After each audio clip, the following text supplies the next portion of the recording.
Hello everyone, I am Mohammad Salim और आज हम प्लांट की डेवलपमेंट के कुछ टॉपिक्स पढ़ेंगे। जिन टॉपिक्स को हम पढ़ेंगे उनमें आ गया sexual life cycle of angiosperm, ठीक है, जो कि फ्लावरिंग प्लांट्स होते हैं। उसके बाद sporophyte generation, pollen grains, megasporogenesis, gametophyte generation और उसके साथ साथ हम पढ़ेंगे लास्ट का फर्टिलाइजेशन। इस वीडियो में ये टॉपिक्स हम कवर करेंगे, तो देखते चलें आप। तो करते हैं हम स्टार्ट। सबसे पहले जो देखते हैं ये डेवलपमेंट, ठीक है ना। ये जो एंजियोस्पर्म्स होते हैं फ्लावरिंग प्लांट्स, ये एडवांस्ड टेरेस्ट्रियल प्लांट्स होते हैं, ठीक है ना। एनिमल की तरह जो जैसे एनिमल में डिवीजन होती है, ऐसे ही फ्लावरिंग प्लांट की जो डेवलपमेंट होती है वो एक फर्टिलाइज्ड एग्स की डिवीजन से ही शुरू होती है। फर्टिलाइज्ड एग से फिर एम्ब्रियो बनता है, ठीक है ना।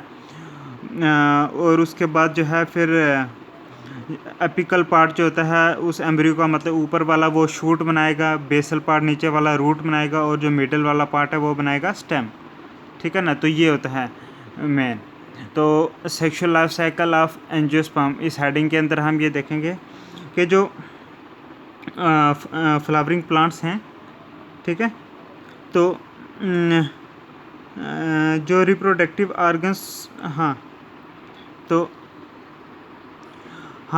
तो फ्लावरिंग प्लांट्स में जो रिप्रोडक्टिव ऑर्गन्स हैं वो सिर्फ इसके फ्लावर में होते हैं, ठीक है ना। मियासिस और फर्टिलाइजेशन, मियासिस और फर्टिलाइजेशन ये दो असेंशियल प्रोसेस हैं जो फ्लावरिंग प्लांट्स की सेक्सुअल लाइफ साइकिल होती है, उसके दो असेंशियल फीचर हैं ये मियासिस और फर्टिलाइजेशन, ठीक है। सेक्सुअल रिप्रोडक्शन जो है इसकी दो जनरेशन होती हैं, स्पोरोफिटिक और गैमीटोफिटिक। गैमीटोफिटिक जो होती है इसका करेक्टर क्या होता है कि it is characterised by nutritionally independent extremely short haploid phase, ठीक है। गैमीटोफाइट इन एंजियोस्पर्म्स में एक मतलब कि बिल्कुल छोटा सा हैप्लॉइड फेस होता है, न्यूट्रिशनली इंडिपेंडेंट होता है, अपना इसमें न्यूट्रिशन होती है, ठीक है ना।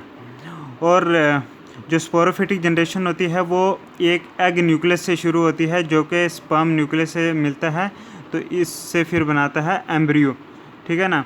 और और जो दूसरा स्पर्म न्यूक्लियस होता है वो फिर बाद में जाके पोलर न्यूक्लियाई से मिलता है, सेकेंडरी न्यूक्लियस बनता है और उससे जो है फिर ट्रिप्लाइड एंडोस्पर्म बनता है और सीड की डेवलपमेंट होती है, उससे सीडलिंग वगैरह, ठीक है ना। और फिर मैच्योर प्लांट बनता है, फ्लावर बनता है। तो ये मतलब कि क्योंकि दो स्पर्म जाएंगे, एक से जो है ये एम्ब्रियो बनेगा और दूसरे से ये एंडोस्पर्म न्यूक्लियस बनेगा, ठीक है ना।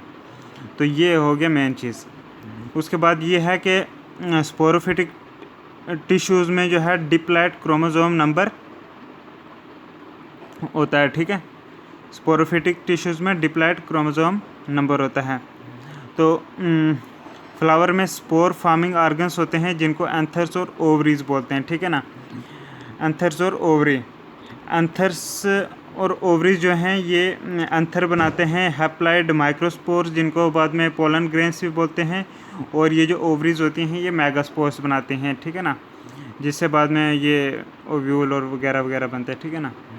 और ये जो अल्टरनेशन ऑफ जनरेशन चलती है, मतलब स्पोरोफिटिक एंड गैमीटोफिटिक, एक डिप्लॉइड और एक हैप्लॉइड, ठीक है ना, प्लांट की लाइफ साइकिल के दौरान चलती है ये।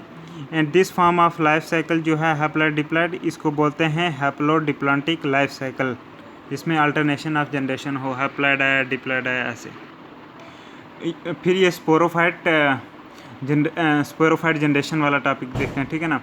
स्पोरोफाइट जो है इसमें स्पोरोजेनेसिस होती है, एक प्रोसेस होता है स्पोरोजेनेसिस, और उससे जो है ये स्पोर्स बनाता है, ठीक है ना। कौन कौन से माइक्रोस्पोर्स और मेगास्पोर, ठीक है, माइक्रो मेल वाला और मेगा फीमेल वाला।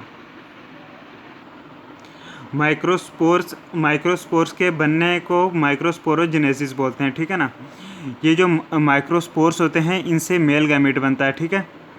और एंथर्स जो होता है, चाहे वो स्टैमिन पर लगा हो या ऐसे कॉम्बिनेशन माइक्रोस्पोरोफिल पे जो लगा हो, ठीक है ना।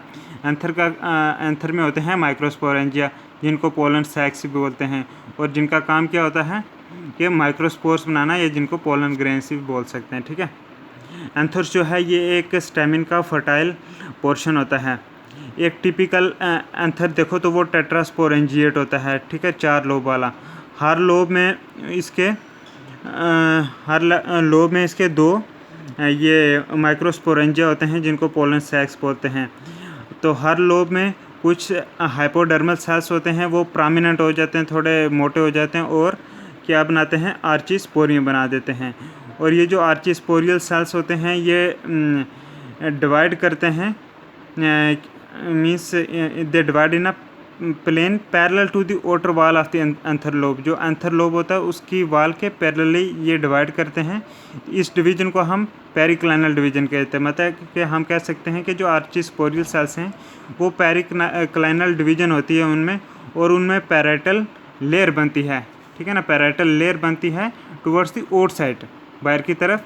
और क्या बनता है, और प्राइमरी स्पोरोजिनस सेल्स बनते हैं अंदर की तरफ। बाहर की तरफ बनेगा पैरेटल लेयर, अंदर की तरफ बनेगा प्राइमरी स्पोरोजिनस सेल, ठीक है ना। तो उसके बाद क्या होता है कि ये जो पैरेटल लेयर ऊपर वाली है इसके जो सेल्स होते हैं उनमें बहुत सारी पेरिक्लाइनल और एंटीक्लाइनल डिविजन्स होती हैं, और उसमें रिज़ल्ट क्या होता है कि 2 से 5 कंसेंट्रिक लेयर्स बन जाती हैं एंथर वॉल में, ठीक है ना। तो एक मैच्योर एंथर वॉल देखें तो उसमें एक होती है एपिडर्मिस। एपिडर्मिस के जो लेयर्स होती हैं, ठीक है ना, एपिडर्मिस लेयर आ गई। एपिडर्मिस लेयर के बाद आ गया एंडोथीशियम। एंडोथीशियम के बाद आ गया 2 या 3 मिडल लेयर्स होती हैं, और उसके बाद एक सिंगल लेयर होती है टैपिटम, ठीक है ना। टैपिटम जो है सबसे अंदर वाली लेयर होती है एंथर वॉल में, ठीक है ना। और इसमें जो है मैक्सिमम डेवलपमेंट होती है टेट्रेड स्टेज में। जब माइक्रोस्पोरोजेनेसिस जो है टेट्रेड स्टेज में होता है तब जो है मैक्सिमम डेवलपमेंट होती है टैपिटम में, ठीक है ना। टिपिकली देखें तो टैपिटम जो है एक सिंगल लेयर ऑफ सेल्स से बनी होती है, और करेक्टरिस्टिक्स इसका ये है कि टैपिटम का कि इसमें डेंस साइटोप्लाज्म होता है और प्रोमिनेंट न्यूक्लियाई होती हैं। टैपिटम भी 2 किस्म की होती है, सेक्रेटरी टैपिटम और अमीबाइड टैपिटम। टैपिटम जो है इसका काम यही है कि ये डेवलपिंग माइक्रोस्पोर्स को न्यूट्रिएंट्स प्रोवाइड करती है, और ये जो है उन एंजाइम्स को भी बनाती है जो कि कैलस वॉल को जो है डिग्रेड कर देते हैं, और उससे जो है माइक्रोस्पोर्स निकलते हैं जो कि टेट्रेड में होते हैं, वहाँ से निकलते हैं, ठीक है ना। क्योंकि जब वॉल टूटेगी तभी तो ये निकलेंगे टेट्रेड से ये माइक्रोस्पोर। तो टैपिटम जो है इसका इम्पॉर्टेंट रोल होता है पोलन वाल फॉर्मेशन में, जो कि स्पोरोपोलिनिन होती है, ठीक है ना, उसमें इसका इम्पॉर्टेंट रोल होता है। उसके बाद ये है कि जो प्राइमरी स्पोरोजिनस सेल्स होते हैं उनका वो बन जाते हैं माइक्रोस्पोर मदर सेल, ठीक है ना।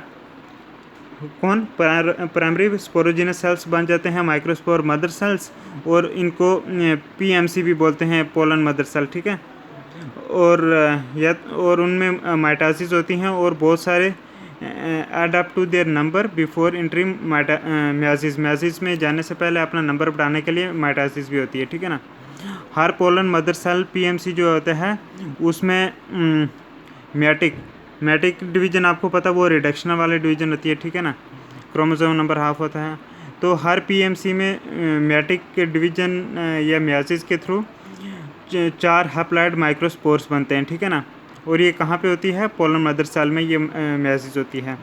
और ये जो 4 माइक्रोस्पोर्स होते हैं इनको बोलते हैं, जब ये इकट्ठे होते हैं तब इनको माइक्रोस्पोर टेट्रेड्स बोलते हैं, ठीक है ना।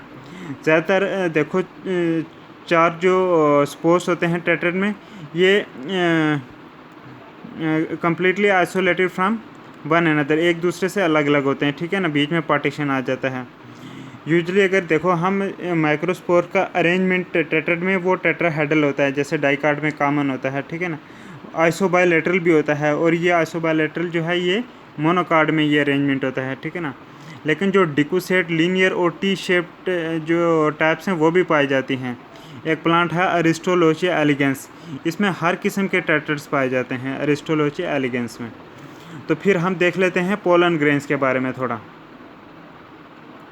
तो पोलन माइक्रोस्पोर्स जो होते हैं जब से वो टेट्रेड से रिलीज़ होते हैं तब उनको पोलन ग्रेन्स बोलते हैं, ठीक है।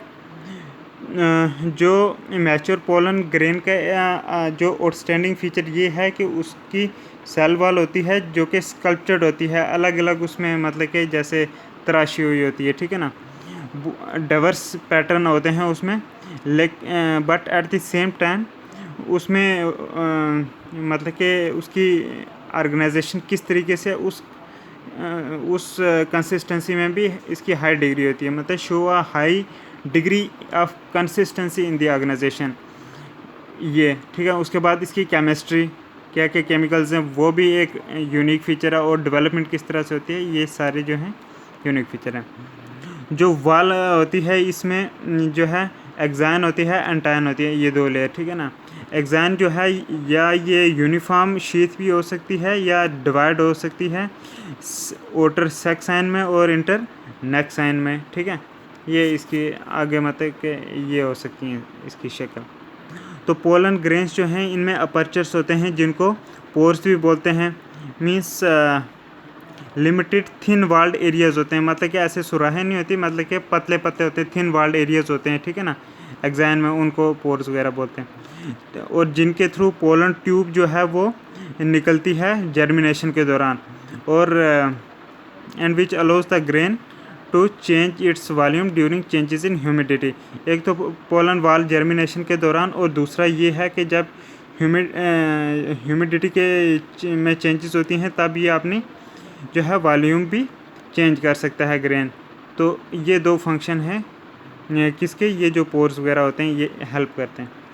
अपर्चर्स जो हैं राउंडेड भी हो सकते हैं, अगर बिल्कुल राउंड हो अपर्चर तब इसको पोरेट पोलन बोलेंगे, ठीक है ना। और जिस पोलन में ये फरो लाइक अपर्चर्स हों उनको पोलन को कोलपेट पोलन बोलेंगे, और ये जो नंबर है ये वेरी करता है, ठीक है ना। बेसिक जो है एंजियोस्पर्म्स में अगर हम देखें तो वो मतलब कि एक ही अपर्चर होता है जिसको मोनोकोलपेट पोलन बोलते हैं, जैसे मोनोकार्ड्स में, या 3 होते हैं अपर्चर्स जिसको ट्राइकोलपेट पोलन बोलते हैं, और ये ट्राइकोलपेट वाली जो है ज़्यादातर डाइकार्ड्स में पाई जाती है। तो जो पोलन वाल का मतलब डिस्टिंक्टिव केमिकल कंपोनेंट है तो वो है स्पोरोपोलिनिन, जो कि बनता है ऑक्सीडेटिव पॉलीमर से, कैरोटीनाइड्स और कैरोटीनाइड एस्टर्स के जो ऑक्सीडेटिव पॉलीमर्स हैं उनसे बनता है स्पोरोपोलिनिन। स्पोरोपोलिनिन जो है ये बहुत सारे केमिकल्स के आगे रेजिस्टेंस है, हाई टेम्परेचर को भी सह लेता है, रेजिस्टेंस है उसके लिए भी, और कुछ वो एजेंट्स जो कि नेचुरल डिके कर देते हैं ऑर्गेनिक मटेरियल को, उनके लिए भी रेजिस्टेंस है इसमें, ठीक है ना।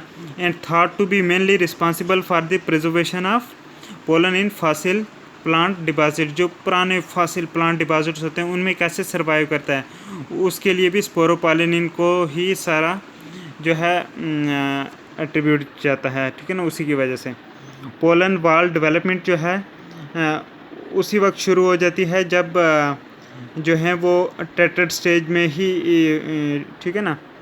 जब टेट्रेड्स जो हैं वो कैलस में इनक्लोज हैं तभी जो है पोलन की डेवलपमेंट शुरू हो जाती है पोलन वाल की। इनिशियली देखो तो माइक्रोस्पोर जो हैं इनमें कोई वाल्स स्टार्टिंग में नहीं होती, बाद में बनती है, ठीक है ना। अब हम देख लेते हैं मेगास्पोरोजेनेसिस। ये मेगास्पोरोजेनेसिस होता क्या है, जब भी मेगास्पोरेंजियम के अंदर मेगास्पोर जब बनते हैं इस प्रोसेस को मेगास्पोरोजेनेसिस बोलते हैं। ये जो मेगास्पोरेंजियम है जिसके अंदर मेगास्पोर बनते हैं ये एक इंटेग्यूमेंटेड ओव्यूल है, मतलब ओव्यूल जिसके इर्द गिर्द इंटेग्यूमेंट्स हों, ठीक है ना। मेगास्पोर जो हैं ये पोलन मदर सेल में जब मियासिस होता है तब बनते हैं ये मेगास्पोर, ठीक है ना। पोलन मदर सेल को मेगास्पोरोसाइट भी बोलते हैं, ठीक है ना। और ये जो मेगास्पोरोसाइट होता है इसमें ये मियासिस होता है, और जिसमें जो है एक लीनियर टेट्राहेड्रल बनता है हैप्लॉइड मेगास्पोर्स का, ठीक है ना। तो ज़्यादातर एंजियोस्पर्मिक फैमिलीज़ में देखोगे तो 3 जो मेगास्पोर ये बनते हैं आगे, ठीक है ना। 3 मेगास्पोर वो डीजनरेट हो जाते हैं, सिर्फ एक ही फंक्शनल बनता है, और वो जो है वो चलेजल एंड की तरफ होता है जो बच जाता है, ठीक है ना। वही उसी से आगे फिर जो है रिप्रोडक्शन कंप्लीट होगी, और ये चलेजल एंड की तरफ रहता है, लेकिन कुछ एक्सेप्शन भी हैं। और जनरली ये जो चलेजल एंड की तरफ होता है ऐसे वाले प्लांट की टाइप को बोलते हैं पॉलीगोनम टाइप, ठीक है ना। ओव्यूल जो है हाँ, the ovule developing from the placenta of the ovary is the site of formation of megaspore and development of the embryo sac which is also called the female gametophyte. ठीक है। Ovule commonly consist of the following principal parts. कौन कौन सा parts आ गया ovule में? न्यूसिलस आ गया, central body आ गई, vegetative cells आ गया, ठीक है ना, जिनमें स्पोरोजिनस सेल्स भी होते हैं, 1 और 2 इंटेग्यूमेंट्स भी होते हैं, इसलिए इसको यूनिटैग्मिक और बाइटैग्मिक ओव्यूल्स भी बोलते हैं। और इसमें जो है ये न्यूसिलस और फ्यूनिकुलस होता है, ठीक है ना। फ्यूनिकुलस एक स्टाक होता है जो कि ओव्यूल को प्लेसेंटा से जोड़ता है, ठीक है। हाँ, तो इंटेग्यूमेंट्स जो हैं वो उसके अंदर न्यूसिलस और फ्यूनिकुलस आ जाता है, ठीक है। फ्यूनिकुलस वो स्टाक होती है जो कि ओव्यूल और प्लेसेंटा को जोड़ती है। ये जो रीजन होता है, the region where the nucellus, the integuments and the funiculus merge is called the chalaza. जहाँ पे ये तीनों रीजन जुड़ते हैं उसको बोलते हैं चलेजा, ठीक है ना। उसके बाद ये है कि एक ओपनिंग होती है जिसको माइक्रोपाइल बोलते हैं, ठीक है ना। An opening called the micropyle remains where the inner integument arches over the nucleus। जहाँ पे इनर इंटेग्यूमेंट जो है वो न्यूसिलस के ऊपर होता है, तो वहाँ पे एक ओपनिंग होती है माइक्रोपाइल वाली, ठीक है ना। 1 या 2 इंटेग्यूमेंट्स जो होते हैं वो इन्वॉल्व होते हैं माइक्रोपाइल की फॉर्मेशन में, ठीक है ना, 1 या 2। तो न्यूसिलस का साइज होता है ये ओव्यूल्स में वेरी करता है। An ovule with a large nucellus is called crassinucellate. एक ऐसा ओव्यूल जिसमें न्यूसिलस बहुत बड़ा हो, ऐसे ओव्यूल को क्रेसिन्यूसिलेट बोलते हैं। And one with the small न्यूसिलस उसको टेन्यून्यूसिलेट बोलते हैं। मतलब कि जिस ओव्यूल में छोटा सा न्यूसिलस है उसको टेन्यून्यूसिलेट, और जिसमें बड़ा न्यूसिलस है उसको क्रेसिन्यूसिलेट। तो जो आर्चिस्पोरियम की डेवलपमेंट होती है ये न्यूसिलस से ही शुरू होती है। एक सिंगल हाइपोडर्मस सेल्स न्यूसिलस में बड़ा सारा हो जाता है, ठीक है ना, और वो प्राइमरी आर्चिस्पोरियल सेल बन जाता है।